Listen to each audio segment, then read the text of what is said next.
Welcome, everybody, back to the Open Concept podcast, where we are breaking down unnecessary walls and barriers that stand in the way of greatness. Very special guest today, Dr. Ken Keis, father, friend, entrepreneur, master guru, if you will, of personality. It's just such an honor to have you here. I know you quite well. And for the listeners that don't know who Dr. Ken Keis is, why don't you give us a bit of a backstory on, because you weren't really always involved in this. You have sort of an interesting story, and I would love if you could share that with our listeners. Well, thanks, Brandon, for having me on. I appreciate that. That's great. And friend, well, this is good. I'm glad that we're friends. I appreciate that. And of course, for those people listening, Brandon's been through our certification and we've kind of connected through the years over that with our content. So, now I've been in the professional development field. I think it's my 36th year. So so I just started. Yes, I know I look very young for those of you people that are watching the video part of this. But yeah, like you said, I didn't start there. I actually grew up on a dairy farm and came back from college and couldn't work with my dad. And so those of you that are business owners and trying to work with family, I understand what that dynamic was. Left that, went into serving in the agricultural place, which was my space. I got a diploma in nutrition and genetics, and I ended up being in agricultural sales. I was the number one salesperson, and I progressed from there into my own sales training company. Way back in 1989, I was the number one sales performer before I transitioned over. And then it was this progression where I got involved with the company that I now own, Consulting Resource Group, and we do business in 30 countries, 13 different languages, a million users, somewhere along the way. Where I progressed from just doing sales into leadership and really developing the whole person. And so there's been this journey and transition from there. And so it's one of those unique situations. I might have a PhD, but I love getting my hands dirty. I mean, I grew up on a dairy farm. I had my own dairy farm for a while as well. So when we were connecting through you, Brandon, and all the people in I'll call it the blue collar space, I just love that space because I need to do it. I'm sitting on the computer all day. I need to get outside, do something in the yard, go over to my daughter's place, help out with chopping wood, whatever it is, just to be active. So, I just appreciate the entrepreneurs that are listening and watching and just their space. And it's just really my journey is to be able to honor people wherever they're at. I mean, if you're a janitor or a CEO of a billion-dollar company, I don't care. You're all equal in terms of your contribution. Yeah, that's amazing. And from what I understand, it wasn't like the dairy farming. This goes back in your family. Well, it's now How many five generations? generations with my Five nephew. generations. And my grandfather bought the farm in 1945. And the one that they're on, they had started before that. And then unfortunately, he passed away just 3 years later. So then my dad took over when he was 15 years of age. So there was a lot of history from it. But one of the things that happened, and when we think about, one of my passions around leadership, how did I get into this? I knew when I was even like 12, 13, 14, 15, I wanted to speak and communicate and influence people in a positive way. Even back then at 16, 17, 18, I was being asked to be the MC of many community events already then.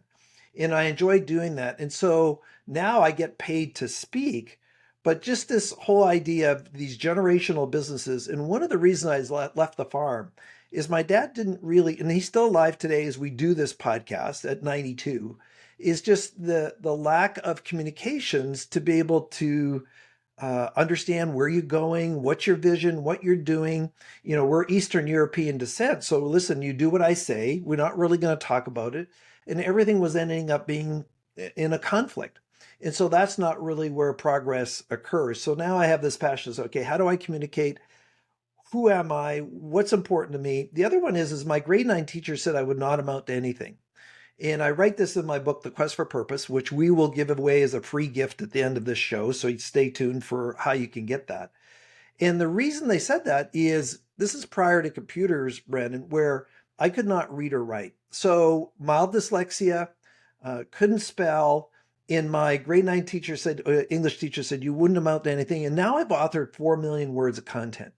So my encouragement to the people watching this, a lot of times there's people around us, is one of my famous sayings, is that every single person around you, especially with social media now, has an opinion, but very few people have wisdom.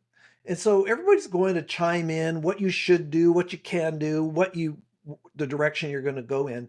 I could never imagine, even in my 20s, that I would actually be a successful and best-selling author. Like, no way you could convince me of that. So we have to go on this personal journey of really determining what is best for me.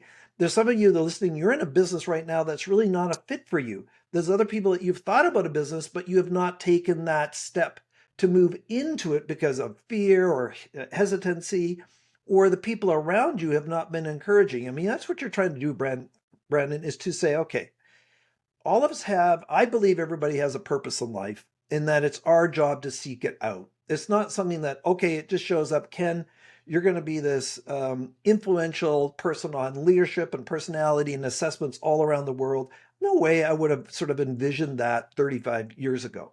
But I knew that I wanted to be this positive influence. So I had to go on this journey, which I did. So the Quest for Purpose book is the journey I went through in 1989 with a coach before coaches were big. About, I know I was supposed to serve people, but what about to who and about what? And so my purpose in life is to help others to live, lead, and work on purpose.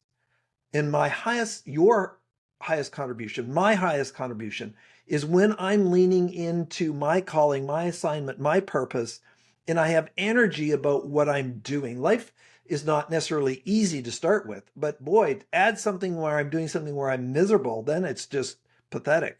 So no wonder I lose, I'll call it engagement, is because I'm not doing what I like, I'm not doing what I enjoy, or I'm in a role of responsibility that's not a fit, which of course is the work that you did with us around understanding self and others, and most people aren't doing that work for Totally. whatever reason.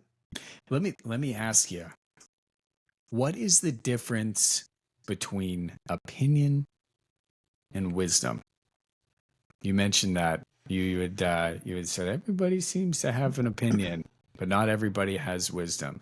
And I love that, because I think that it's super true. But I'd be curious for you to dive a little bit deeper into. I mean, everybody has an opinion, but it doesn't doesn't mean that it correlates necessarily to wisdom. Well, with the social media platforms, everybody can chime into something, right? And recently in world events, I was getting this big debates online with individuals, which I don't normally do, but the ignorance was so high because what happens is people. I'll give you an example. This is maybe more extreme. You have individuals that share an opinion about how you should parent, Brandon, but Oh they've yeah, never been a I, parent. I, They're not my a wife parent. and I totally, like, we have And so there's somebody who says, well, I'm going to give you an opinion about how to have a successful marriage, but you've had 3 divorces. So these are where people have opinions, but they have no experience or proof of success in that space, or an understanding of all the deeper things that are going on. So when we think about wisdom, and there's another thing that they use with those people that are my age now, sage, right? You have experience that has a proven track record. And the other side is you also can have experience about what not to do. So I can bring wisdom to say, hey, listen, I tried that, Brendan, but it failed. It sucked. It didn't go very well. And so I'm sharing you wisdom of what didn't work as well as what does work.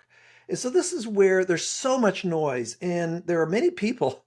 I have to be careful. There's some people in the world say, there's lots of couch potatoes that have all these opinions, but really they don't have insights. They don't have the intelligence or the deeper knowledge of all the complexities that are going on with the different areas. So even from a leadership point of view, or how to hire people point of view, or how to lead people, they just don't have that information. So the reality is the majority of people get into a leadership role, but they never are mentored or modeled or develop the skills to do it successfully. They maybe, or even from a parenting point of view, where you grew up in a dysfunctional home And that's been modeled. So now you have an opinion about how it's supposed to be done, but it's not a good opinion. It's not wisdom. It's not something that's based on something. So usually when we think about wisdom, it is where a person has a proven track record and has experience in that space that they are making comments about, or at least they've done the research on it. And you obviously can't go to the mainstream media for research anymore. That's just totally biased Yeah, with it. yeah, Then you have to look at go deeper and try to find out, what's really, really going on in these areas here. And so that's why a lot of times there's so much noise that you just got to shut that off, because stop it now. Don't share. If I wanted your opinion, I would have asked for it. Or there's another statement that goes out there, and this is very true because there's lots of, I'll call it people who are haters in the online world, is that if I wanted your opinion, I would have asked for it, or your opinion of me is none of my business. There's all these sort of insights. yeah. So, I'm going to have this opinion of you, but you've never been in a leadership. You never taught leadership. This is not what works. Listen, I'm not really interested in your opinion. And that's not an arrogance. It's really around, and those of you as leaders too, you need to kind of protect yourself. So a lot of times people say, Ken, you should do this in your business. Well, if that's not my vision, if that's not aligned with my values, then thank you for your opinion, but I'm not taking it in. I'm not bringing it in. So that's where, Brandon, you've been part of, BTA and other groups where you have like-minded individuals with like-minded values. And it's not you're becoming insular, you are becoming directive with people that are going to help you go in the direction you want to go, not somebody else's. What if somebody came and says, your vision for your CRG should be this? Well, now it's your vision, it's not mine.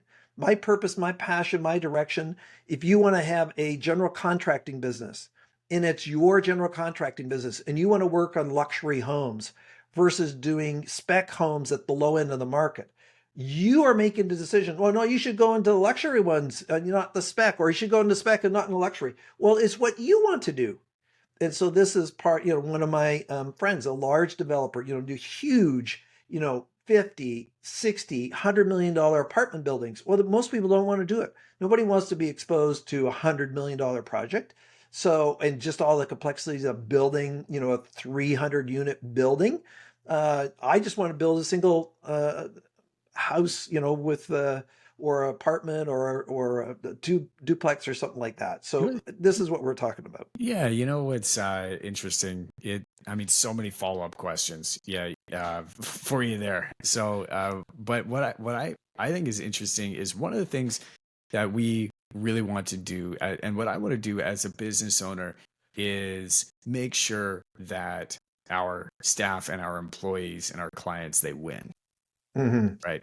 We want to make sure that they are able to hit their goals and make sure that the vision that we cast encompasses their vision and it's big enough that it gives them space to grow.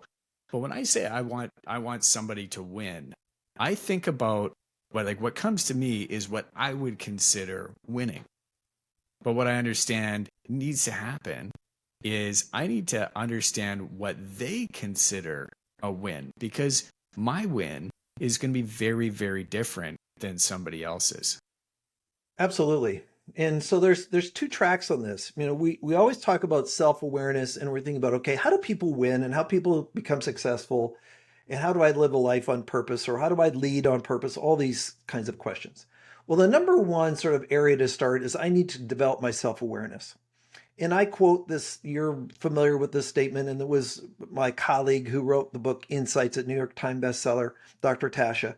It said, what percentage of people believe that they know themselves? In other words, they're self-aware. So my opinion of self and how I perceive myself is equal to your opinion and how you see me. And in her research, it was like 95% of people believed that they knew themselves, and that my opinion of self and how your opinion of me are congruent or equal. And then she had her students go out and interview, okay, what does Brandon really think of Ken? And this is what Ken thinks Brandon thinks of him. And that was only congruent 10% of the time. So 85% of people are delusional. So they don't know that they don't know. So first of all, they're showing up in a completely different way than they perceive themselves. Perception is not aligned. The other side is, the Gallup work over the last 20 years is that I think the best has been like 80%, but 80 to 90% of people dislike what they do from mildly irritate to loathe. Why would we have, in a world where we have so many opportunities, 80 or 90% of people not liking what they're doing? And the reason is they don't know who they are. They don't know what their personality is. They don't know what their values are. They don't know what their interests, their gifts, their talents are. And this requires work. And what really shocks me, Brandon, most people go out to a restaurant, and nowadays with the cost of things, go have a pizza and a beer and spend $100, or go to the keg and have a steak and spend $200, and a glass of wine, which is now $20, whatever it is. Yeah, it's nuts. But they won't spend $45 on an assessment for themselves. Oh, it's too expensive. Compared to what? Your Yeah. whole life, you're going in the wrong direction. You're miserable. You're not enjoying yourself. You're not contributing at the highest level, and you won't invest 50, 100, 200, $500 into yourself to be able to get clear. That's the greatest investment, the best investment you can make, is because it's going to be in perpetuity. It's going to be forever. Once I've gotten this clarity, I know who I am. And here's what the other thing is: 70% of people don't know what their personality is.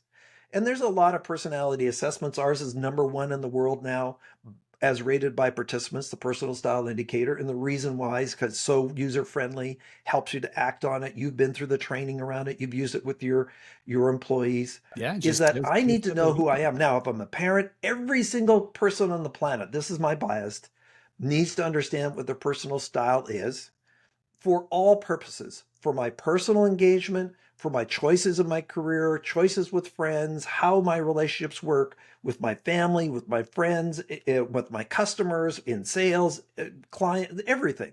And so that is just a huge, huge gap that people would have. Then what I can do, when I know that I know who I am, I can make intentional decisions, because my ability to be successful in life is equally the ability to say no as well as yes.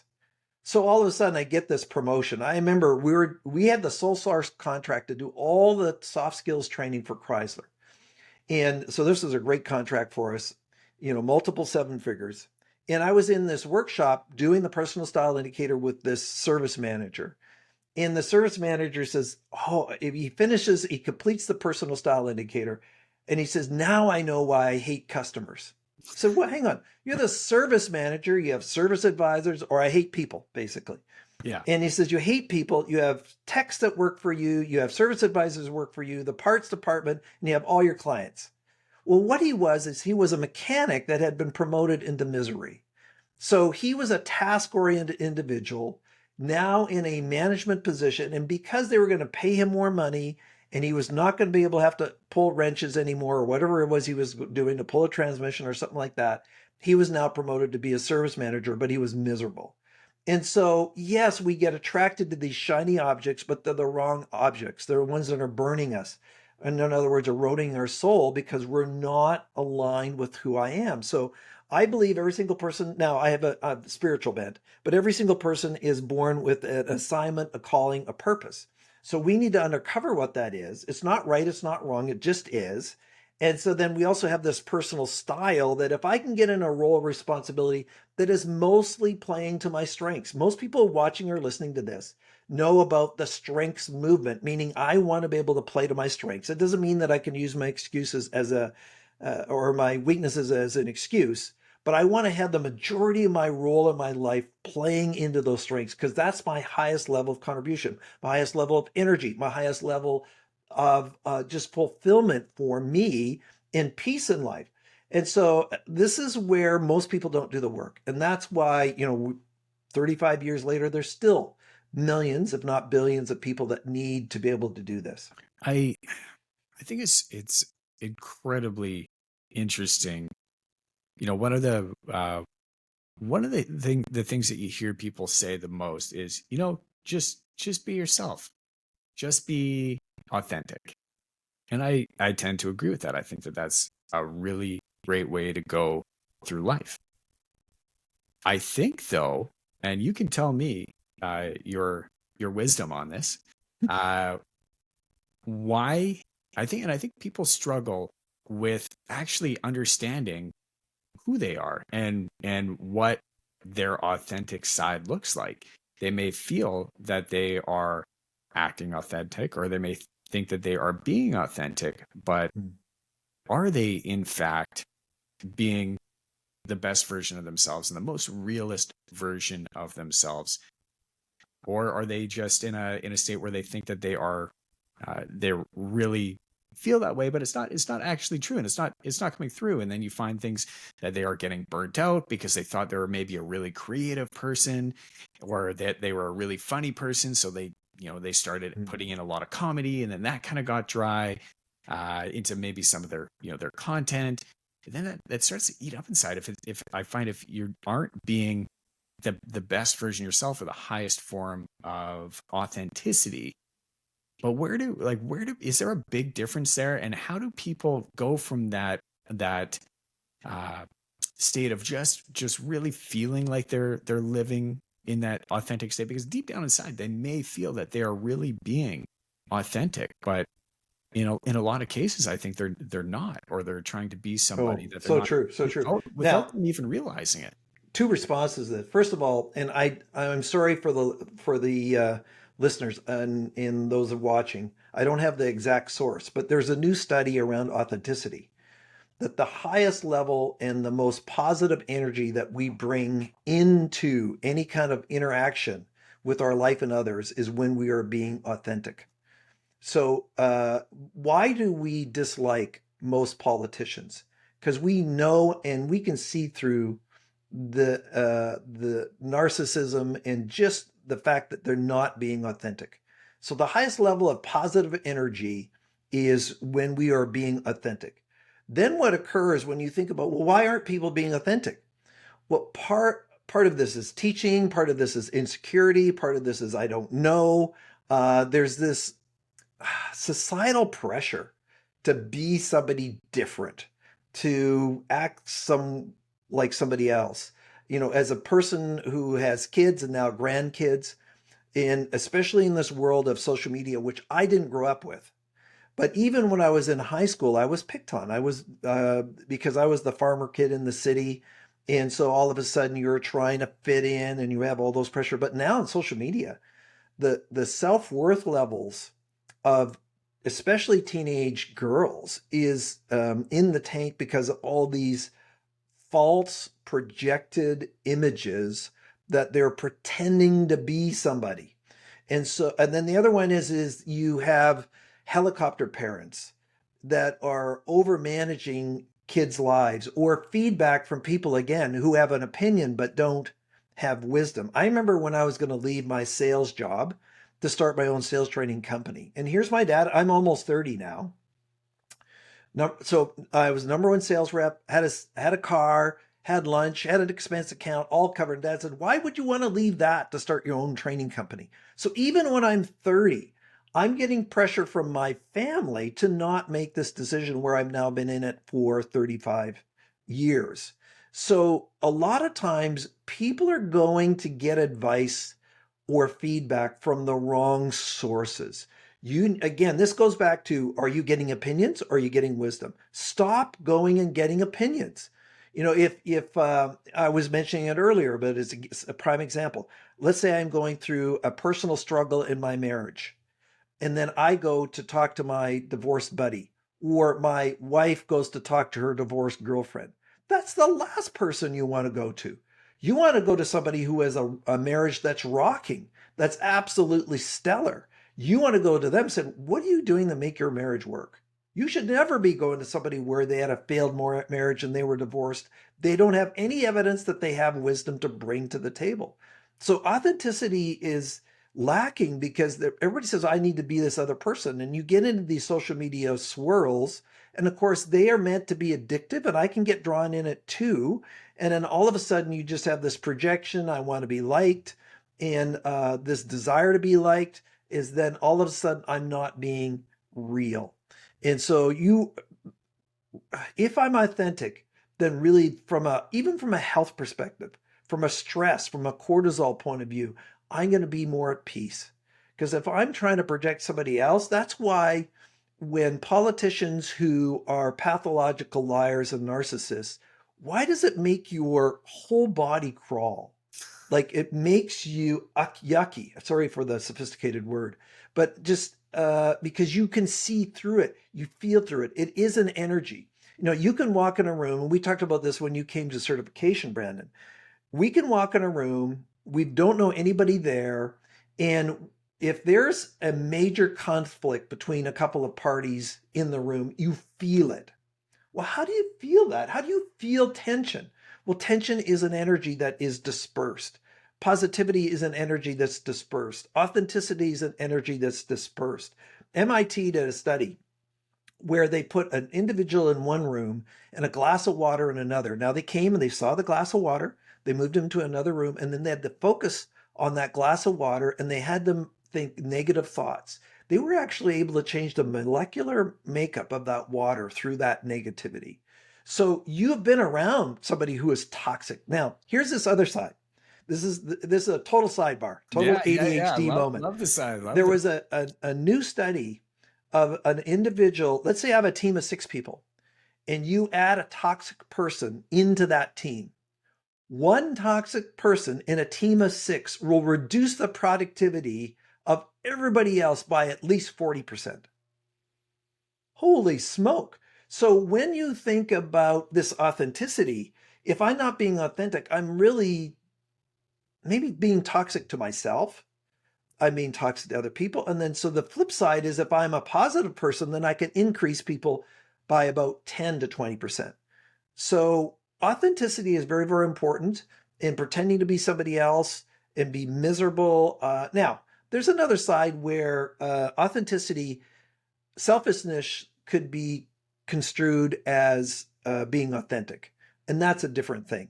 There's people who are self-centered rather than self-honoring.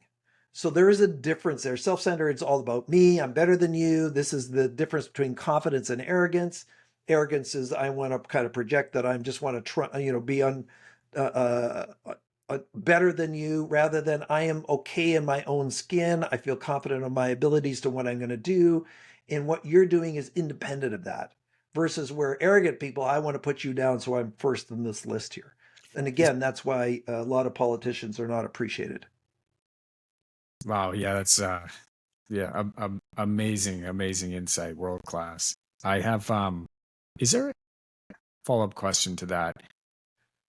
Is there a time in which being inauthentic can serve a greater good? Is there a time in which being inauthentic can positively serve you uh, as a listener, as a human being, or is that something that's just crazy? And here's where I'm coming from. All right, you're the guy or the girl that's there and is, usually maybe you're quite negative, you're quite quiet, you're very much an introvert, but should the time show up, you really step up and showcase what it is that you're made of. You make a large statement, you really drive motivation towards that team. Now, I don't know, is that being inauthentic, or was that just maybe the authentic part of you that's really trying to get out? But that's kind of like where I'm wondering is there a time where being inauthentic is a good thing in your thoughts? Well, it's an interesting question. I think there's more. I reframe it sometimes as there's honest and then there's stupid honest. And so I said, how do I look? So you're going out for a date and with your significant other, and they say, well, how do I look? And do you like this dress, or do you like this outfit, or whatever? And it looks horrible. Well, it's fine, dear. So Yeah, yeah, I'm that's not really being authentic. I'm just really not being problematic. The other side is there's also timing, right? So there's what they call inappropriate authenticity. And then there's some people who do self-sharing and it's way too much. Have you ever met somebody for the first time? And man, their whole life story is like in the line at the coffee shop. And just, that was authentic, but it was inappropriate. It right. wasn't. So if you have some feedback for a team member and they ask, well, how am I doing in yada yada, but you have some negative or constructive feedback for that person. It's not that you're not being authentic, it's just the timing is not right now. Yeah. So That's a good point. you redirect that, and they said, well, we can go deeper into that privately if you want.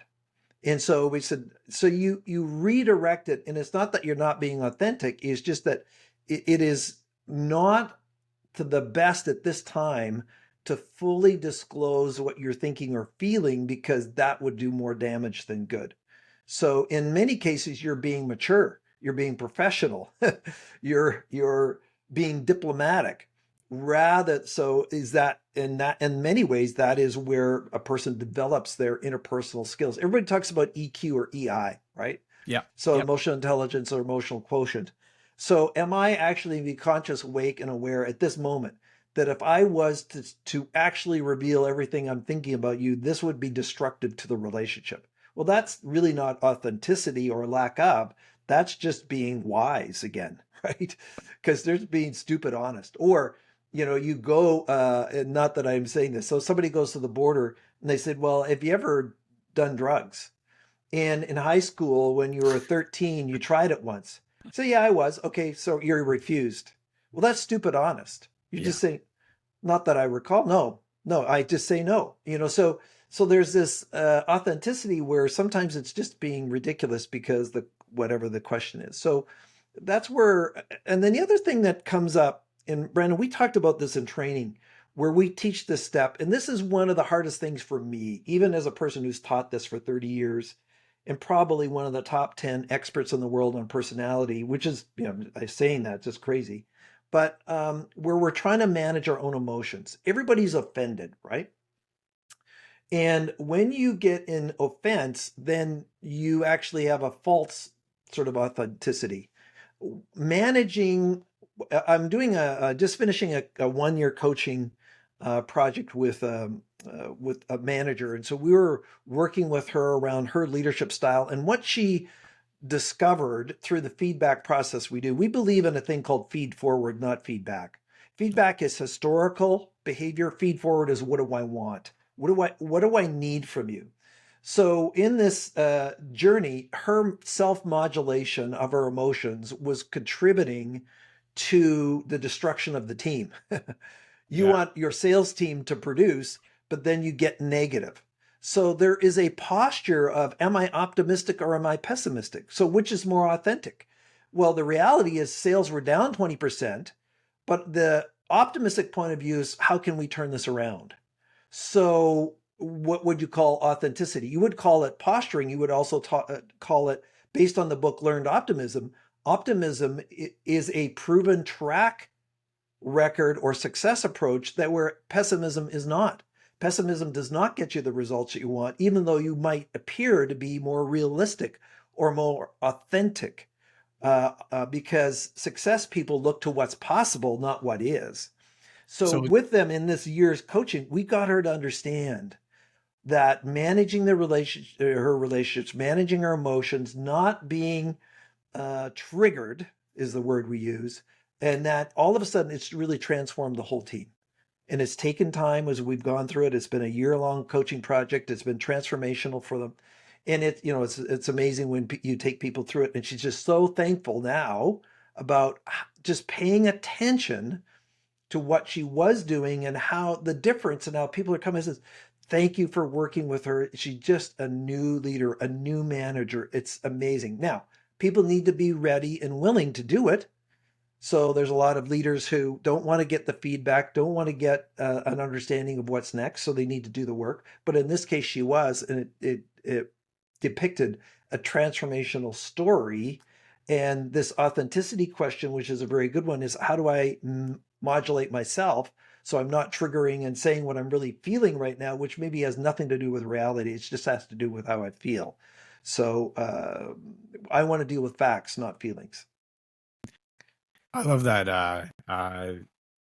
Moving forward, not backwards. What was the phrase that Oh, it's you called learned? Feed Forward. So Feed forward. I was just very fortunate to have some time with Marshall Goldsmith, who's just recently retired. Marshall Goldsmith was the number one executive coach in the world. He's written the New York Times bestseller called Triggers. And so I was an invite only event in New York with him and 50 probably top coaches in the world. And he has developed this whole coaching process around called stakeholder feedback. So and that's like our leadership skills 360 tool. You get feedback about how everybody experiences you. Really great tool. You put that together, and then you actually go to the leader and says, Brandon, this is how Ken thinks and feels, or this is how the team feels about you. It's all confidential, pardon me. And then we move, says, well, what could that person do differently that would improve your relationship? So that's the feed forward. The other thing that's interesting, this is totally off topic, but a lot of times people get entrenched what they think of you, especially family members. What Brandon to your family is what you were 10 years ago. Is we actually teach managers to educate people around them about the changes they've implemented. So in other words, let's say at the end of this management meeting, this sales meeting, this manager says, guys, one of the things I'm working on is how to listen better and not interrupt your thoughts. Did you notice that that's what I did in this meeting? Oh, okay. So your previous opinion of me that I would interrupt and I would be toxic. I am now rewiring your perception of me by drawing attention to you of the new behavior. It's interesting because if I don't do that, if I don't draw the attention, you're not going to unlock from the previous perception of me, even though I demonstrated new behavior. I am having to educate you on that change. So that's the great process that's we take people through. But let's go back kind of to the beginning of the conversation real quick here. You mentioned you were the number one sales leader in the sales organization for a number of years.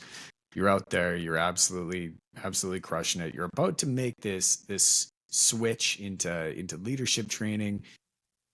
What was it, do you think that, what do you think was it? Let me rephrase that.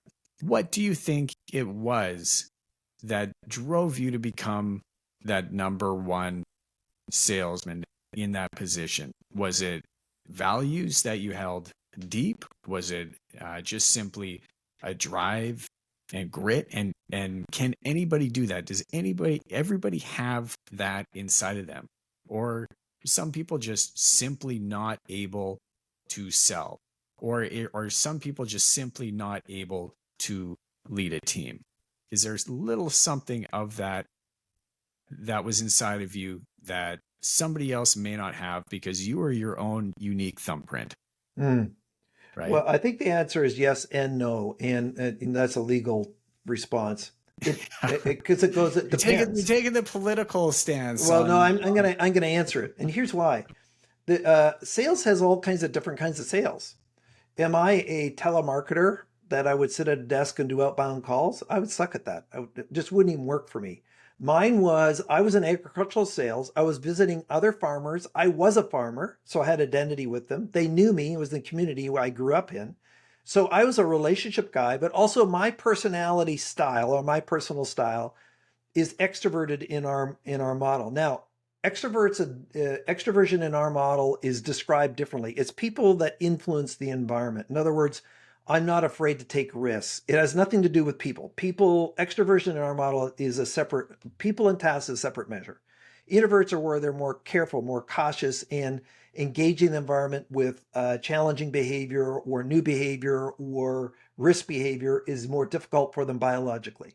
Now, if I'm in sales and customers come to me and I'm in an environment, then maybe if I'm more introverted in our model, then that will work for me. Now, the other one is interests, gifts, and talents are separate measures, Brandon.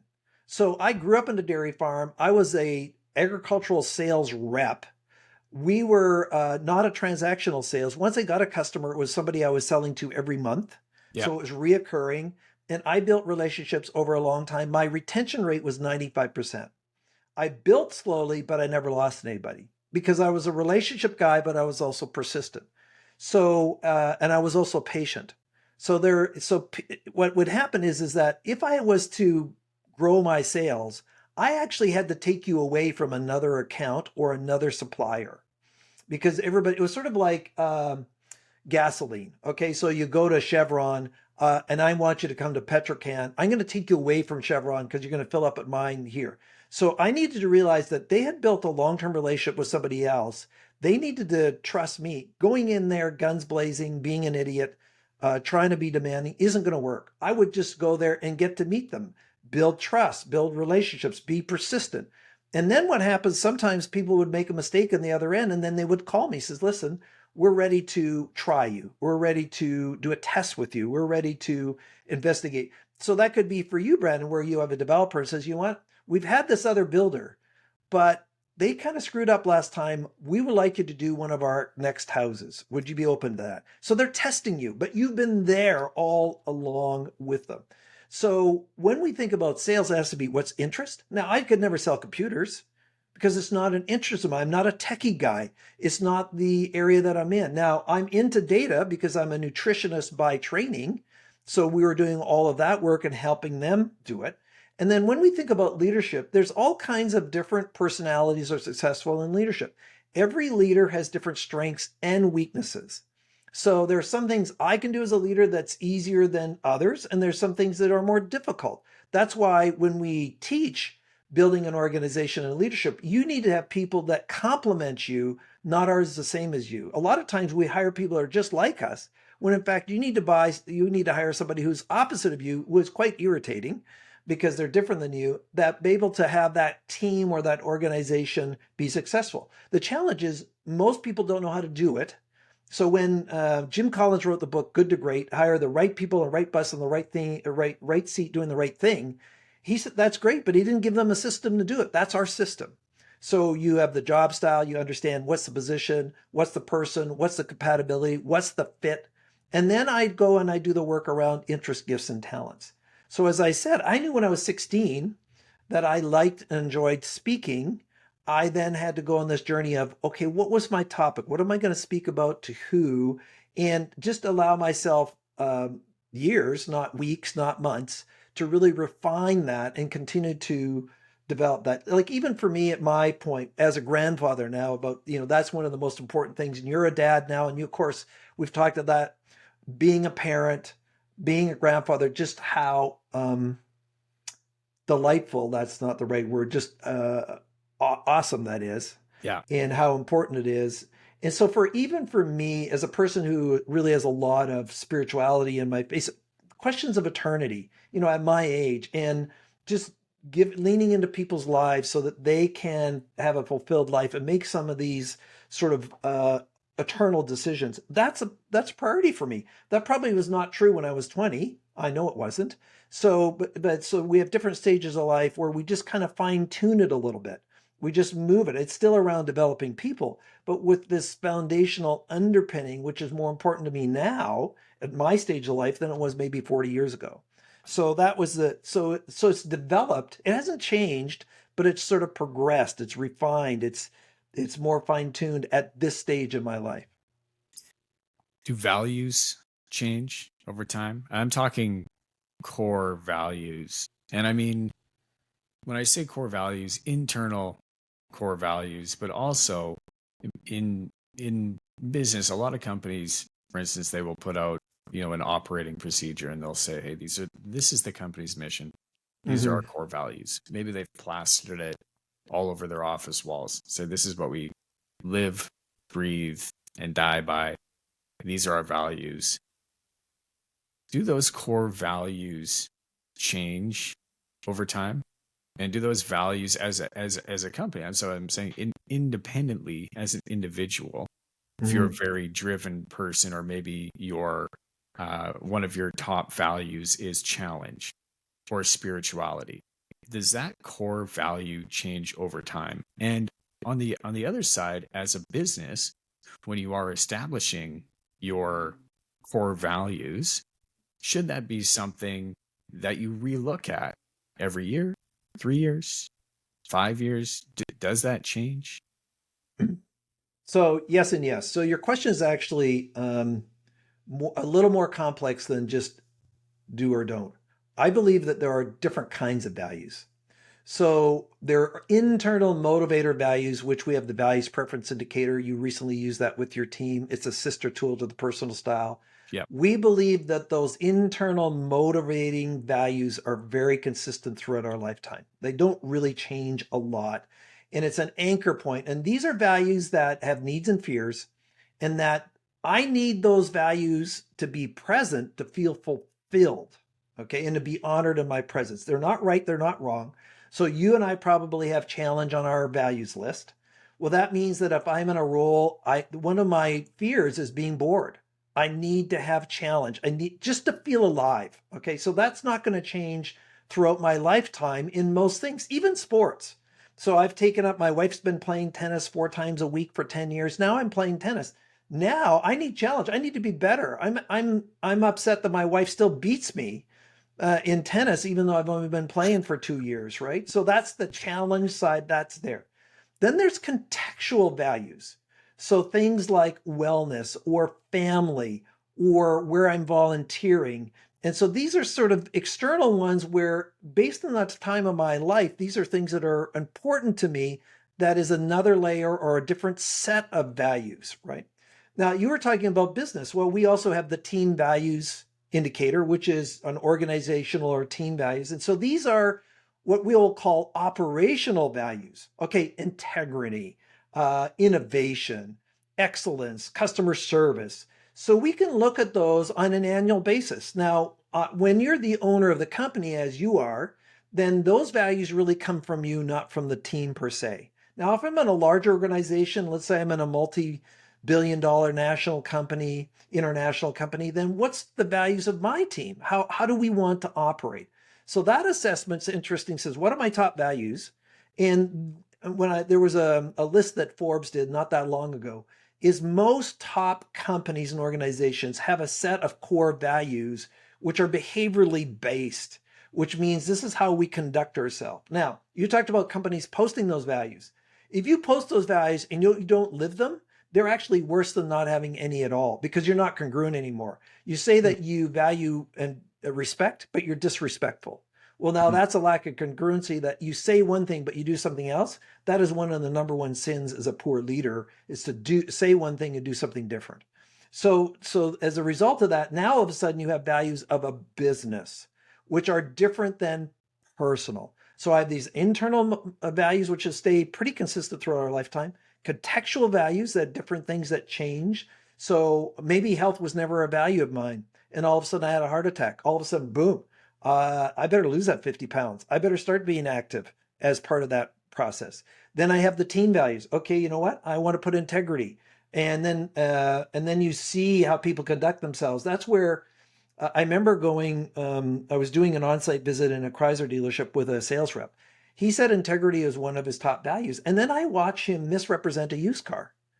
And I said, you said your value was integrity, but you didn't tell the customer all the details of the used car. And he said, yeah, but if I did, my used car manager would have fired me. So his number one value was job security. It wasn't integrity. So we do this challenge. Are your values for sale? Are they your values?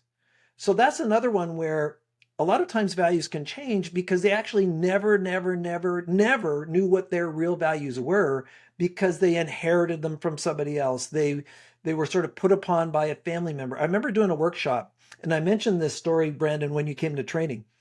There's a 22-year-old in the back of the workshop, and in our values assessment, we ask people to rank their top 7 values, and we say, are they met or not?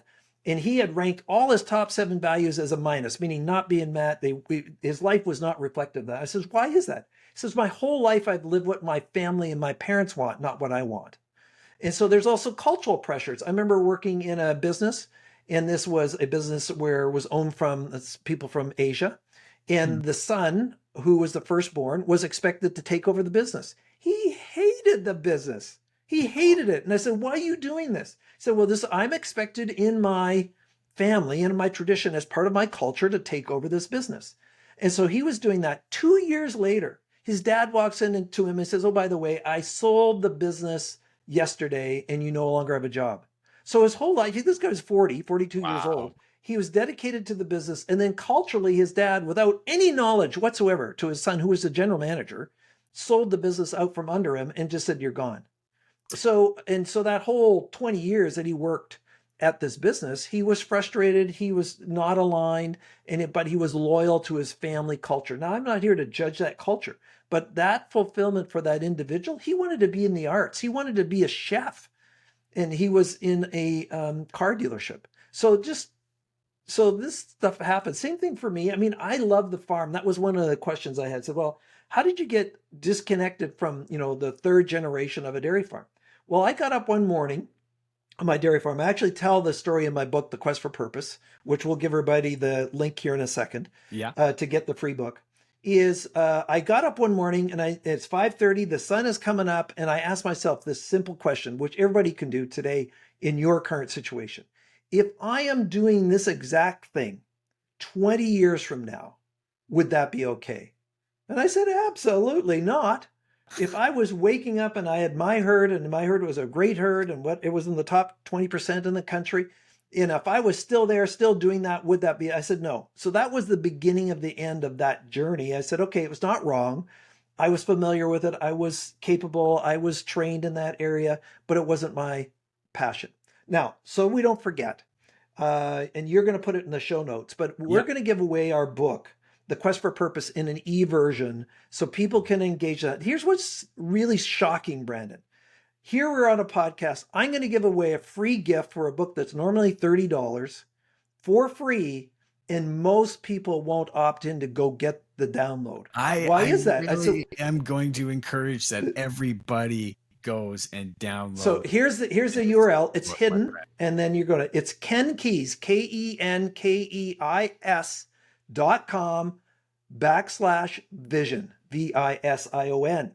So it's a hidden URL. If you go in there and you click on that, then you'll be able to get a free download of the book, The Quest for Purpose. And if you do the work, all the questions that we've been asking or you've been asking about yourself, clarity is there if you just lean into it, such as I did way back in 1989, or as you did, Brandon, with us when coming to our certification and helping you with understanding personality and values and leadership skills and all these different things.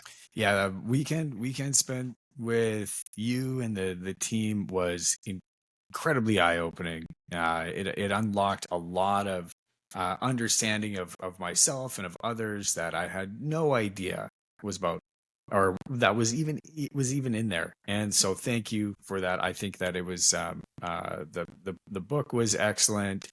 Sorry, the book is excellent. The courses we continue to use on a regular basis. We just opened up the values indicator again for our team about a week ago, and thought that was a really, really incredible exercise. You're welcome. And the one thing that was positive about that, Brandon, is that you were wanting to grow. And that's the key. You have to want to be able to learn and grow. And that's what contributed to your great experience. So we'll take the credit for setting it up, but you take the credit for engaging it. I really, really appreciate that. Few more questions if you still got some time for us today. I was wondering, I have to ask you this because I have and I couldn't stop thinking about it. I have a friend, and that person was not being as honest in their life as they could have. And I didn't really know anything about their life, what was going on, but they were physically ill, right? We started seeing signs of stress and skin issues and all sorts of stuff. And I knew that there was some dishonesty in their life. And when we went through this values indicator, one of their number one value was honesty. Now, do you think that is a sign of when somebody's going through the exercises and they go through the values, do people tend to value things that they crave and maybe they're not getting? Would that be inauthentic? Or would that simply be a sign of no, in fact, really, their value is honesty, but the side effect of not living an honest life or living in that value, whether that may be challenge or drive or spirituality or any of the 70 odd values that are in here, would that be a sign that they are not living in that value and that in fact they really crave that? Um, I wanted your thoughts on that. Well, the way that our values assessment works, you have the window shopping where you have just the list of the values, and then you go through quote unquote the matrix, right?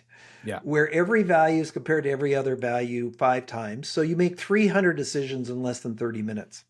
So it's really the cream rising to the top. It's your own opinion of self. So if the value wasn't important, you wouldn't have made it important. And because you're segmenting it with all these different choices, with 300 sort of decisions, then we believe that the majority of these values on the top are what you described yourself to be most important to you.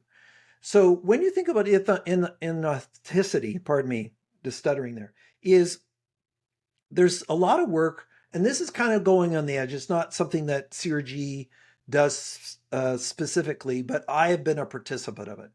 There's two concepts called emotional freedom technique and emotion code. These are where we have traumatic events in life that actually get stuck at the cellular level. You know, where there are some people, and this is, and I've worked in some with some very high level traumatic groups, and I can't go into the details because it's just too confidential. But these are individuals that had events and things, situations that occur to them that is now 3 generations later, and they are still stuck with it. And this is what we were talking about earlier, is they're focusing on what was, not what could be. So when you have traumatic events or negativity, or you're not being authentic, it actually erodes your immunity system. So you can actually have trauma trapped at the cellular level. You know, the Biology of Belief was a book that was written and that really talked about this as well. And so I actually have an emotion code coach. Hmm. So we do probably every 2 months for the last 5 years, we'll do a session, and we can actually, it's interesting. And I'm not asking you to believe this. I'm going to ask you to do your own work. It's worked for me for a decade. And in fact, even longer. One of my friends who was MC at our wedding, he's now passed from cancer, but he did the emotional freedom technique, which is more commonly known as tapping, when I was going through a traumatic event many, many years ago. So I think it was 2010. So we're 15 years later. And what I tell in my book, The Quest for Purpose, is around a traumatic event that occurred to me where my girlfriend was murdered by somebody that I knew. And I just sort of went in denial about that. It was 1982, so I was 21, 2, 3, whatever it was at that time. So in here it is, 2010. I'm going through this emotional freedom technique with my friend over this event that had happened 20 years earlier, and I'm drenched in sweat, just Oof. absolutely drenched of releasing all these toxic emotions. So when you think about your friend, is input and conditions contribute to that. Now, as a nutritionist, we also have a toxic environment for our input. That's a whole nother show. We don't have time to go into about what we eat, how we eat, exercise, and our environment is, what are we putting into our head? What are the social media we're doing? How are we eating? Processed foods are killing us. As a person who grew up on a dairy farm, whole natural foods without toxins. I used to work for Monsanto and sell Roundup, and everybody said it would not, which is glyphosate, would not affect us. Now it's in every single cereal. It's a carcinogenic.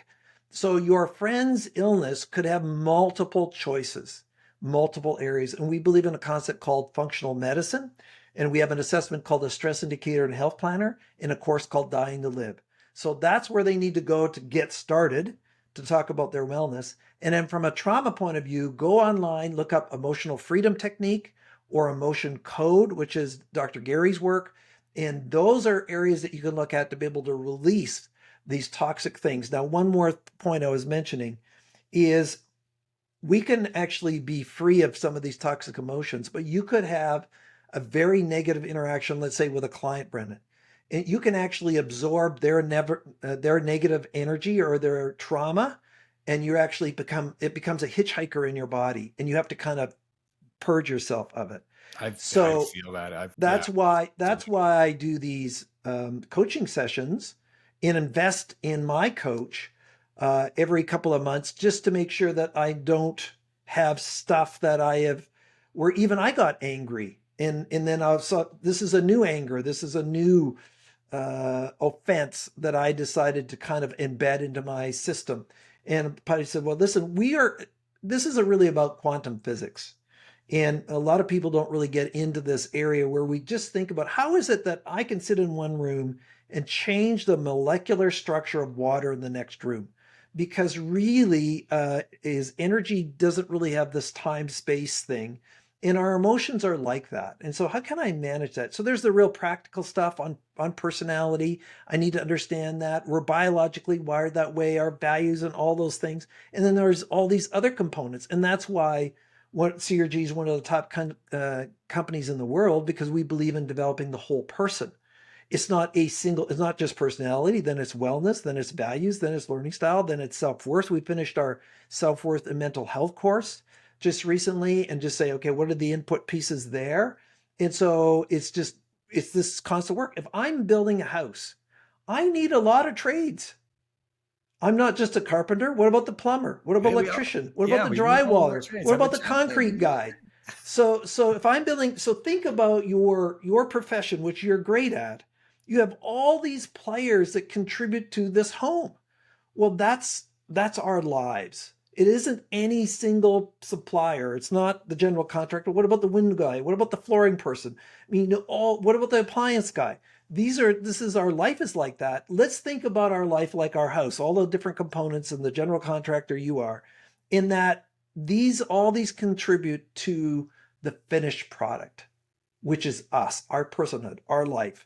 I want to look at all of these. Now, you can't look at it all at once. It takes a while to build a house, unless you're on one of these shows and you have 1,500 people there. Move that bus. Yeah, that's right. And of course, you've been on TV with HGTV and some of this stuff. Yeah, we've done a few behind the scenes. Guess what? It took a little longer than was perceived in the show. There was lots of things you had to do to plan to be able to get that thing done that day. So I'm just saying, hey, it's a lifelong journey. I'm still not there. I've been in this for 35 years and just kind of getting started. And it's just fun. And, why is doing these podcasts? Why do I enjoy this? I've done 500 shows probably. Why do I enjoy it as much now as it did there? Because this is what I'm supposed to be doing. So hopefully it comes across that I'm still enjoying this, I'm still passionate about it. It is very clear that you are incredibly enthusiastic about what you do.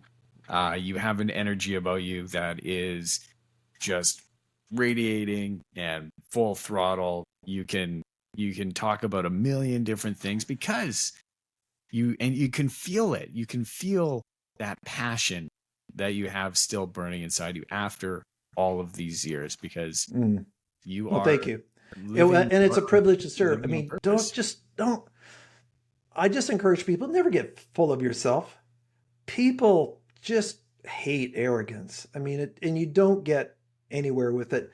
Yes, be confident and lean into your own expertise and own your space, and don't let people put you down. But at the same time, don't put other people down. Be honoring, be respectful. Now, if somebody's a real jerk, then get them out of your life, right? We know the research is that your life reflects your 5 closest relationships.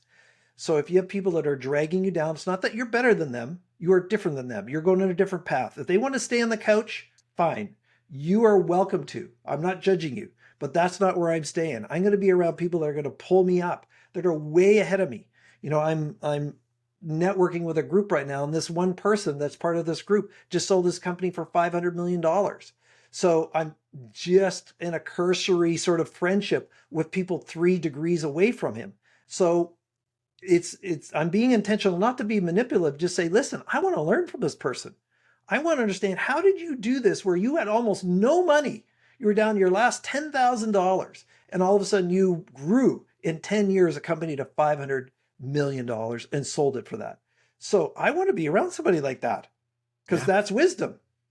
I don't want to learn from somebody else who went bankrupt 3 times on how to build a business. I want to around somebody who just did that. So, okay, what did you do? Now, I will take what fits for me, but I want to learn from that person. And that's what you're trying to do on this podcast, to bring wisdom and insights in examples from yourself and guests of your experience that helps and assists the listener to better their life or their business or whatever the case might be, or all the above? So many people ask the wrong people for advice. So many people will go and they will ask their parents about what they think they should do with their life. It's like, well, if you ask your parents what you should do with your life, you'll probably end up living a life similar to your parents, because that's really what they know and what they feel is best, simply because that's the experience that they've had. And I find that as there's this awkward stage, and I don't really know how to define it, but if you are an individual and you are really looking to grow and you are starting to notice these values and starting to live within them, and you want to become exceptionally better at what you're doing, or you want to become more and more successful and you want to make more money, at some point there's going to be the friends that you spent time with for most of your life, or a lot of your life, that played an integral part of who you are now. And there's a group of people that you want to hang out with, but there's sort of this middle ground, this kind of weird area where you're growing, you're figuring stuff out. You're not really hanging out with the friends that you were hanging out with before, because you're not really interested in those things anymore. So those interactions become further and further away. You're not really kind of hanging out with the people that you necessarily want to hang out with, because you're kind of in this middle ground of figuring stuff out. And I think that that middle ground too is a place where a lot of people end up really discovering themselves, and discovering what truly matters. And that's really where that journey for most people, I think, is the most impactful, and where people really start defining what their future is going to look like, and defining and figuring out I would exactly what agree they that want. most of this doesn't happen by accident. My favorite word, which I started before, which is around being intentional. So, you're not going to have your fitness program just by accident, your wellness program by accident, how you eat by accident, your business by accident. Is that the most successful people have intentionality. They have some kind of plan. Now you can change the plan. You can adjust the plan. You can adjust intentionality. Say, okay, I've learned that this isn't working as well as this, and if I change it, I adjust it. Well, that's part of the flow. That's just being in the zone to say, okay, I need to. This is my assumption. That assumption didn't work. Now I'm going to adjust that. That's where I'm going to go. And you're talking about as people transition. One of my mentors that I hired way back when I first got in this industry in the '90s was Alan Weiss. Now, I like Alan. He's intense. Oh, and so he's in his 70s now, but he's still a wise sage. There's some things I strongly disagree with him, but he's written 63 books, so he's been ahead of the game.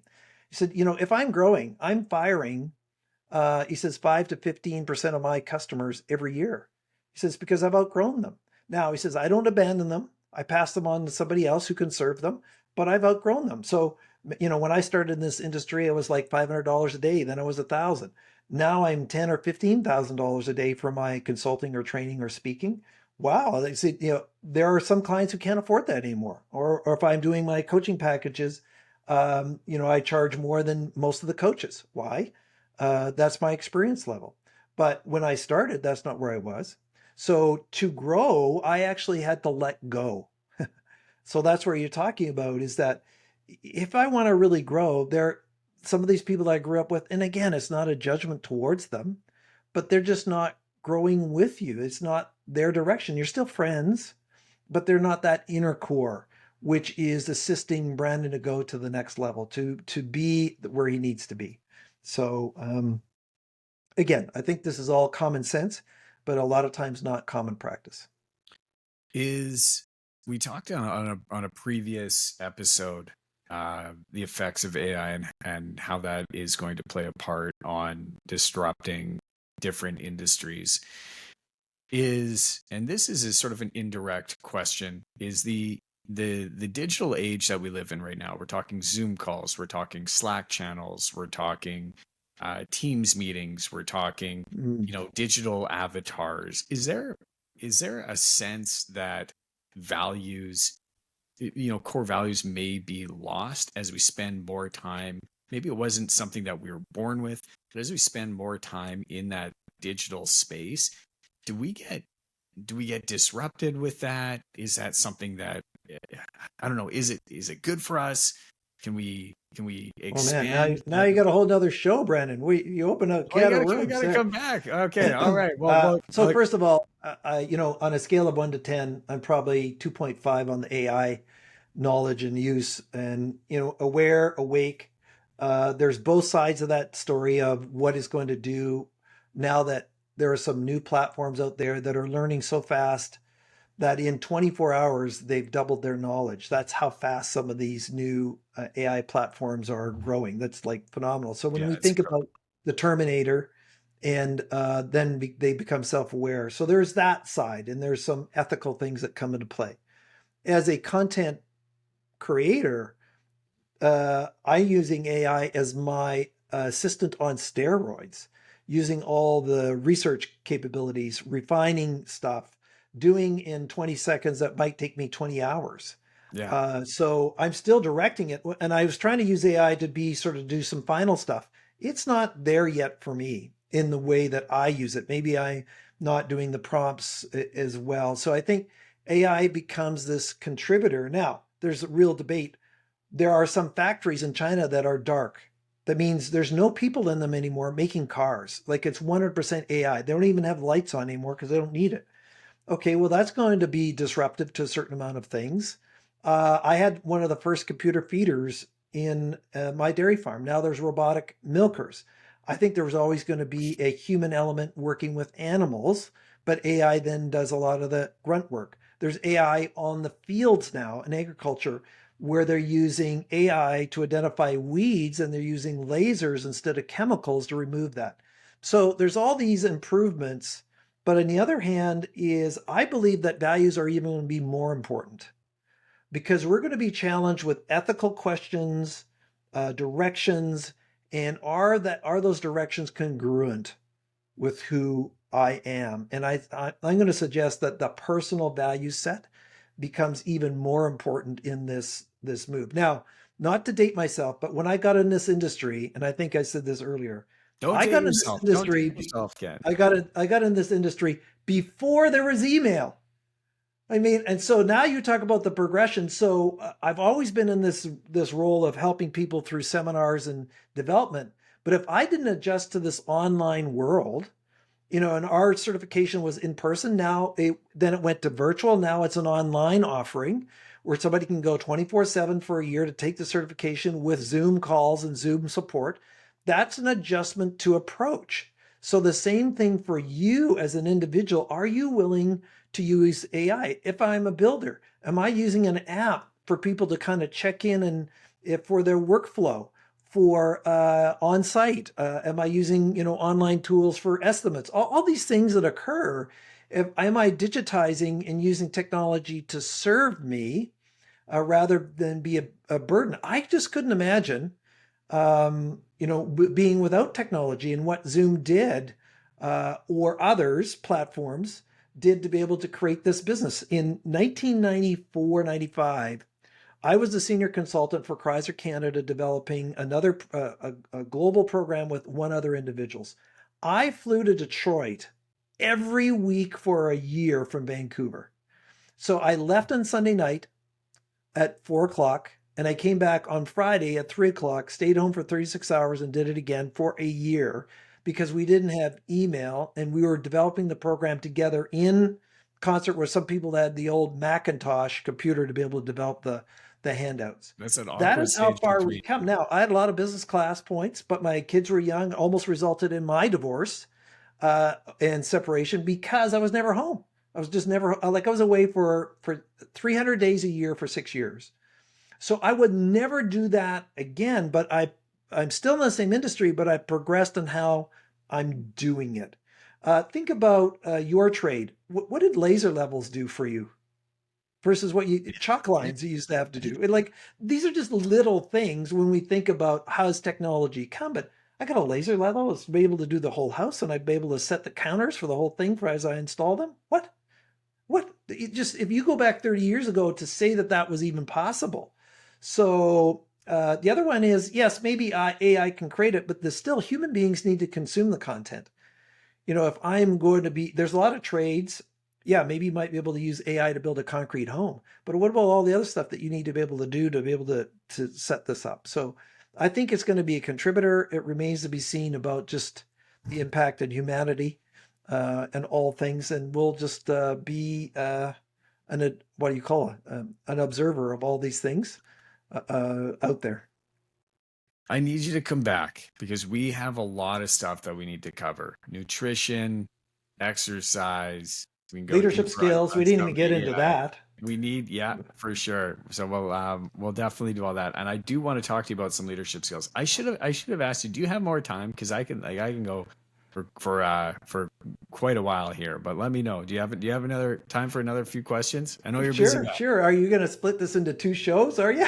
No, I don't want to split it into two shows, but Oh, okay. I have a few more questions I Okay. have to ask Okay. you, and then I gotta you back to me. As an entrepreneur, is there something that if you're a results driven, hungry entrepreneur, is there, and you're a business owner, you have a team, is are you going to have a part of your personality that is going to just drive other people on your team nuts?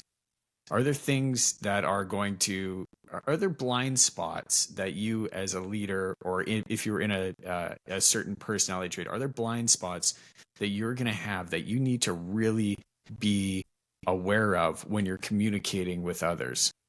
And if so, how do people identify those blind spots? You as a leader, how do you identify those blind spots? So well, you got multiple layers of questions in there. So first of all, the answer is yes, but the answer is yes in a different way, meaning every person has a different leadership style. And every leadership style has strengths and every leadership style has challenges or weaknesses, whatever you want to call it. So the irritations are going to be different. So I remember one BTA member who very driven, very what we call behavioral action kind of profile. So driven goals, task, and their assistant was going to quit on them. Says, "I'm done with you." And the reason is that he would not give her enough time. He wasn't giving her enough details. And using the personal style indicator, he understood that he was impatient with her. She needed more information to do her job. He was not being respectful or not coming across that way because he was just so abrupt. Hmm. When he learned about that, and she was very valuable to his company. And so his behavior is going to have cause her to quit. So when they learned about that, and I said, you need to go in the office, you need to sit down, close the door, and shut up and listen to what she needs from you, and be patient with that rather than just sticking your head in and then going out again. And then you can also communicate to her about what you need from her and that you understand. She says, you saved my business by understanding the differences. Now, there's a flip side, Brendan, where there are some leaders who are not as outgoing. And so let's say you have somebody, a toxic person on your team that is contributing to discord in a group, a crew, or whatever, and you're not dealing with it. In other words, you don't like conflict, you don't like challenging it. You didn't, so you now have the sin of omission. So you're the nice person, but you're not saying anything. Well, now you've eroded your credibility with everybody else in the team because of what you didn't do versus what you did. So so first of all, I need to understand my leadership style. Number two, I need to understand my leadership team or my team. What's their style? And every style has these different strengths and weaknesses. And being a student of personality or personal style is what you're talking about. I mean, conscious, awake, and aware of how I show up, what I prefer, what are my strengths, what are my team strengths. The other one is, am I going to promote people into misery or am I going to promote them into their strengths? And if I don't know what that is from a personal style point of view, I'm going to make some errors. And a lot of times I need to hire somebody who's opposite of me, who I am going to irritate, who is going to irritate me to be able to build my business because I need to fill that gap. And that's where this, our systems, the job style compatibility, the personal style indicator is invaluable to intentionally building people's teams, including helping your team members to say no. So Ken, I'm going to make you a supervisor of this team. So no, I don't want to do that. Well, Ken, but you're so good. Example, I can think of a retail outlet, 6,000 employees. This individual was the number one cosmetic counter person. For 3 years, they try to promote her to be supervisor. She says, I don't want to do it. I love serving my customers. I know the product, and mostly women would wait for this person to serve them because she was so good. But she didn't want to lead others. Like, leave it alone. This upwardly mobile, in a lot of cases, is a false narrative that our society puts out there. Is promotion isn't always going up.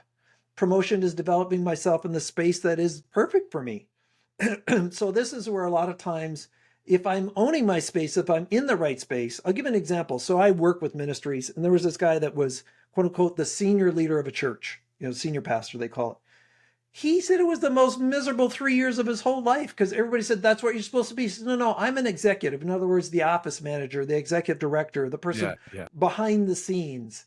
And so even in that environment, a religious kind of environment, he was promoted to misery. And he says, when I quit and went back to being the executive pastor, which is the operations manager, I was doing what I was supposed to do.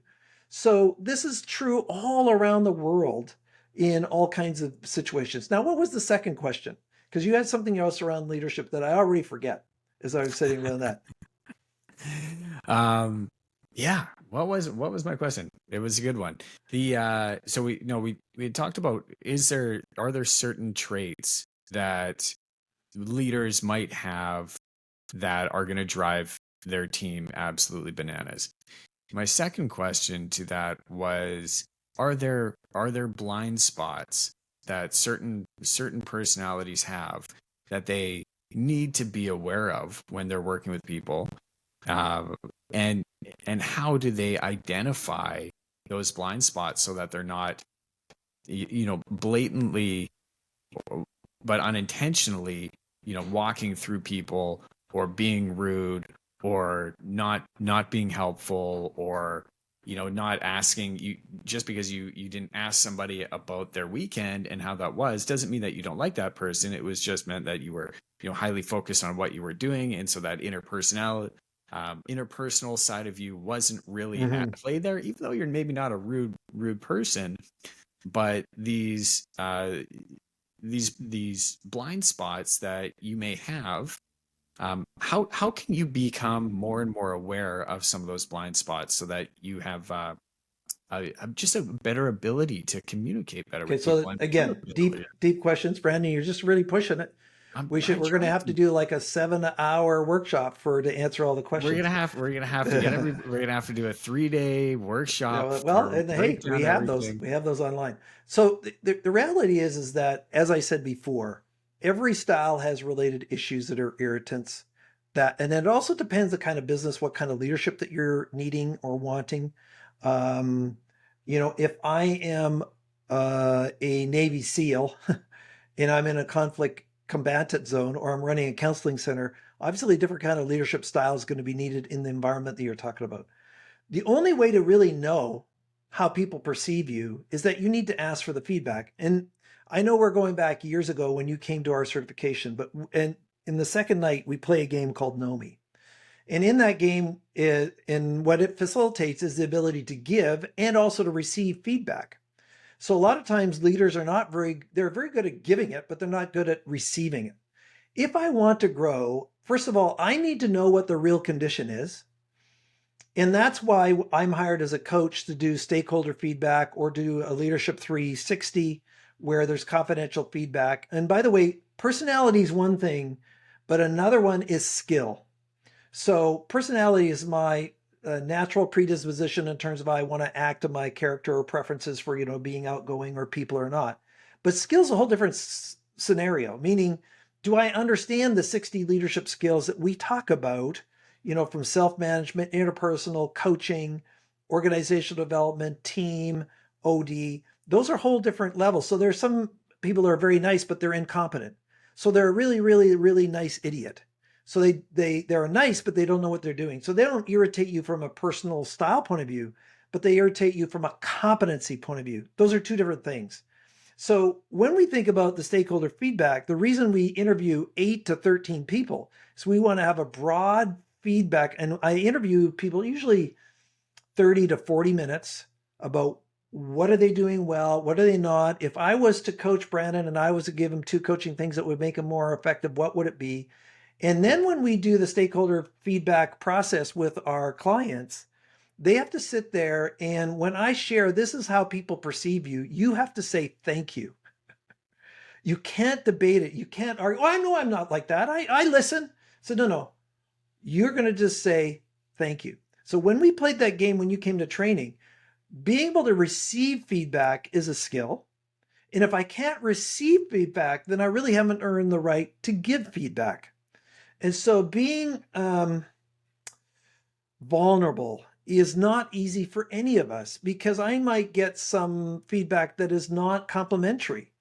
So, and if you recall in training, one of the reasons that people were so open to do it, we created a safe, supported environment.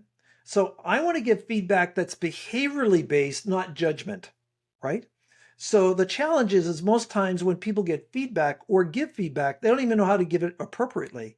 They get judgmental. You know what, Brandon, you're an idiot. Well, that's judgmental. Versus, Brandon, do you know that when you're in the meetings, is that when somebody starts to share their thoughts, you interrupt their thoughts. Okay, so that's a behavior. I'm not I'm not saying you're an idiot. I'm just saying that when you do that, it shuts down another person's opinion. And when you ask for ideas in the next meeting, nobody wants to share. Okay, I get that. So how people give and receive feedback is even a skill set that most people have not learned to appropriately do. And even from a leadership point of view, they believe that sharing what the policies are is an agreement to the policy. Well, they don't know that that's not true. So if I say, Brendan, do you know that we start at 8:30? And you say yes. Okay. Well, I believe that you've agreed to come here at 8:30. No, you haven't. You've just said you know it. You have not It's agreed to true. come Yeah, at 8:30. there hasn't been an agreement. So there's not an agreement. So a lot of times these things are just missed. And leaders, if they're really going to know what's going on, they need to track it. So again, example with this client is I've checked in with the different individuals. How is this person doing? What could they do? So we're doing it over time. In other words, if somebody's not feeling well, you take their temperature, a couple times a day just to see, are they getting better? Well, am I checking the temperature? That's why we teach people to give feedback about my progress, or to have a conversation about, this is what I'm doing differently. Did you notice that? And it seems, well, why would you draw attention to it? Because people don't change their perceptions easily. And that's where I'm actually helping to manage the narrative so people pay attention to the behavioral change. Even if I'm a leader. So let's say, Brendan, you have not been the most positive person on the team, and you're willing to work with me, and now you're being a Mimo positive. One of the things I might facilitate as a leader is in a team meeting, said, I just want to go around the room and note, can you people speak to how Brandon's being more positive on the work sites? Hmm. So I'm drawing to get them to notice that you have changed. Because a lot of times that we goes back to where we're talking about our perceptions aren't changing unless I sort of draw attention to you. And if you don't ask for feedback or do a 360, there's no way to know. There's just no way to know. And you can't. It's kind of, can I guess how much gas is in my gas tank if I don't have a gauge? So everything in life we do measurement, You need that except feedback for loop. leadership or for persons. That's why we're in the assessment business and have 14 different assessments, all these online courses. Because if I don't benchmark, I can't know. Why do you have a measuring tape? Why do you have like a bucket for how much in the mixture when you're doing whatever it is, when you're mixing mud or whatever it is? Why do you have those measurements? Because you need that to know where you're at. So why would we run a team with no measurement? Why would we try to interact with people with no measurement, no feedback? No, well, this is part of why it's broken. Is you're just it's the wild, wild west. I'm just guessing. I have no idea. Now, from a non-judgmental point of view, people are only doing the best that they can at that time. I left the farm because my dad didn't know how to have a communication. Well, my dad's dad died when he was 15. His mom was very critical. He never learned how to communicate, never learned how to build communications. And how he managed the trauma was to withdraw and not say Mhm. anything. So the only time I ever heard from my dad is when I screwed up. He never affirmed anything positive. So my self-worth as a high school kid, I sucked. It was terrible because of the environment. It took me years to sort of move through past that because I was always looking about I was never good enough and just the affirmation. So you have this trauma from certain people. So one of the things in our personality development factors model is we can know what our personality is, we can know our values, we can know our self-worth, we can know our wellness, but I could have trauma that triggers me that is totally independent of that. So I have some kind of background, some kind of event that occurs that triggers it. And so I got to deal with that. And that's where I do the emotion code stuff. I want to get rid of anything that's triggering me so I still have a memory, but I don't have the trauma or the trigger that creates an emotional response for me. Think about people that have road rage. Where does that come from? I've had that before. I haven't had for years, but I was younger. I said, guy cuts me off. I don't know him. I've never met him before. And all of a sudden I got a vehicle and now I have a weapon. Like, where Yeah. does that come from? So is that we have these triggers that set us off. So we need to manage self. And that was what we were doing with this other client, is helping her to manage those triggers. She says, I take a breath and it's so much better. My marriage is better. Relationship with my kids are better. Relationship with all my staff are better. Relationship with my customers are better because I'm managing self and you held me to account around it. And I'm gonna tell you a story that just happened. So I don't get out to play golf all that much because my priorities are my business, my family, and my physical fitness. And so to get out on a golf course with a group of friends is something that happens less and less these days. But I still enjoy getting out and playing golf. So I had said on Sunday evening had gone out and set a time to go and play some golf with some close friends of mine out in Langley, which for those of you that are listening, it's about a 40-minute drive from where I live. Get onto the first hole, tee off, get down to the green, which is a long, long fairway downhill. Get down to the green, and then my phone rings. It's my wife. And I realize I have her car keys in my golf bag.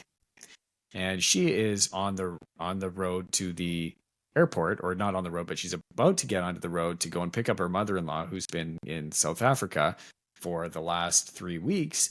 And she's got our daughter packed up with her jacket on and her backpack on, ready to go and see grandma, and she can't leave because I have her keys on. So I'm golfing with another group of business owners. We're all entrepreneurs, so we're troubleshooting. Okay, what happens here? Do we just, there's the option, do we call her an Uber? Do we Uber the keys back to her? How do we get this done? Could we, pay one of the people at the golf course to, get the keys back to her? Any of these options. And so I knew that logically a lot of this made sense, and that was where my mind went. And then I had to tap into one of the values that my wife holds. I said, you know what? She needs me, as inconvenient as it is, to pack up and wear that burden of that emotion with her, or wear that emotion with her. So I packed up, I hiked up the hill, drove 40 minutes back, dropped her keys off. She left, and then I ended up going back to the golf course and I played the back 9 holes with some friends. But it was just that understanding, and it wasn't the default practice for me. I was, immediately switched to this. All right, we got to figure this out. What's, logistically, what are we going to do? How are we going to do this? We're evaluating time versus cost and everything else. And really, I knew that she just wanted me to come back and help her out with that. So I did. Well, good on you. That was Good on probably you. probably the right choice from the feedback loop that I got afterwards. Well, it demonstrated your care personally because it was a sacrifice, right? So that's where there's the practical ones. Let's just send an Uber over there with the keys in it. And in this case, you were showing your personal involvement in the sacrifice, and you left your game to do it for her. So that meant something to her, right? Yeah. If it was two bros that were hanging out, just Uber it. I don't care. It happened. There you go. I know. Yeah. Ken, I can't thank you enough for spending some time with us today. Really, really incredible. Once again, for those of you, Ken has a gift, kenkeys.com/vision. It's going to share that PDF of his book with you. Really, really thoughtful. Uh, any last closing words? Well, I mean, we cover a lot of topics. First of all, don't get overwhelmed with it, one step at a time. I've been doing this for 35 years. That's why I can kind of respond this way. So I've embedded myself for 35 years so that it becomes an instant success, right? The other one is that I said, hey, just start wherever you are at. Stop feeling guilty for where you're not. It's not going to help anything. Just wherever you're at, talk to Brandon, talk to us, get a personality assessment, start with that. Well, maybe I'll do the purpose course. Well, then maybe I'll get the wellness course. Just start somewhere. If you want to do a marathon and you've never run before, it's going to take 6 months to a year before you're even going to compete. So it doesn't matter. You start wherever you're at. It doesn't matter what your age is. I used to joke that Moses was 80 before his first real job. So if you're over 100, maybe you have an excuse. But if you're under 100, no excuse. And there was a study out said that the highest level of contribution in a person's life is between 63 and 67. Just came out. I love And that. there's ageism out there. So you've got wisdom and you still have energy, you still have intellect, and you also have maturity where you're not worried about what other people think. And the final one is not from a self-centered point of view, but from a self-honoring point of view. How how can you really lean into this authenticity that you talked about, Brandon? About what is authenticity for me? In other words, what is really, really important to me? And if I haven't done the work, then your work is to do the work. In other words, if I don't know what my purpose is to find out what my purpose is. So that's the simple one. And just take a breath. Just do one step. It took me 36 years to get here. You're not going to get there in an afternoon. It's okay. Just do one thing and then just continue to move through it. So thanks. And then, by the way, I mean, you're going to put contact information if they want to contact you because you're an associate of ours. If they want to contact me, if they want to have services or whatever, we can personally help them or one of the tools can, then for sure lean in and we're here for you. And thanks for having me on, Brandon. Amazing. Ken, thank you so much. Your work that you have spent 35 years putting together has played an astronomical part in the success of our business. So I can't thank you enough for all of your time and dedication and for the time that you shared here with us today. You're welcome, and thanks for the opportunity to play. Rock and roll, Ken. We'll chat with you soon.